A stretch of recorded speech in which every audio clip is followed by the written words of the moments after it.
আগেই পূর্বাভাস ছিল। সেই মতোই প্রশান্ত মহাসাগরে আনুষ্ঠানিকভাবে নিজের উপস্থিতি জানিয়ে দিয়েছে এল নিনো। সতর্ক করে এমনটাই জানিয়েছে ভারতীয় মৌসুম ভবন বা আইএমডি। দেশে বর্ষার মরশুমে আরও শক্তিশালী হবে এল নিনো। মধ্য ও পূর্ব প্রশান্ত মহাসাগরে সমুদ্রপৃষ্ঠে উষ্ণতা আনুষ্ঠানিকভাবে নির্ধারিত মাত্রা ছাড়িয়েছে, যা এল নিনো বলে ধরে নেওয়া হয়। ভারত মহাসাগরীয় দ্বিমেরুকরণ বা ইন্ডিয়ান ওশান ভাইপোল বা আইওডি এর জুনের বুলেটিনে উদ্ধৃত করে মৌসুম ভবন এমনটাই জানিয়েছে।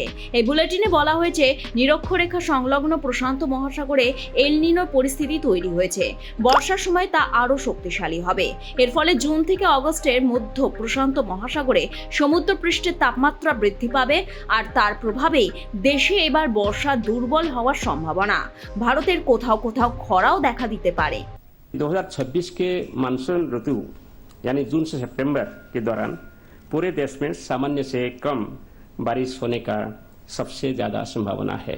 जून से सितंबर 2026 के दौरान देश के अधिकांश हिस्सों में ऋतुनिष्ठ वर्षा सामान्य से कम होने की सबसे अधिक संभावना है, सिवाय उत्तर पश्चिम और उत्तर पूर्व भारत के कुछ क्षेत्रों, दक्षिण प्रायद्वीप के पूर्व हिस्सों, इसके समीपवर्ती पूर्व मध्य भारत के कुछ क्षेत्रों और पूर्व भारत के कुछ इक्का दुक्का इलाकों जहां सामान्य से लेकर सामान्य से अधिक वर्षा होने का সম্ভাবনা है। যদিও মৌসুম ভবন কিছুটা হলেও খুশির খবর জানিয়েছে।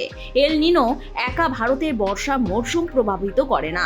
জাপানে মৌসুম ভবন বা জেপিএ জানিয়েছে 11 জুন আনুষ্ঠানিকভাবে আবির্ভাব হয়েছে এল নিনো। তারা ভারতের বর্ষা নিয়ে আসার কথাই শুনিয়েছে। জানিয়েছে জুলাইয়ে ইতিবাচক আইওডি তৈরি হতে পারে, যা এল নিনোকে প্রতিরোধ করতে পারে। তাহলে দেশে বর্ষার ঘাটতি নাও হতে পারে। ব্যুরো রিপোর্ট, লটারি সংবাদ।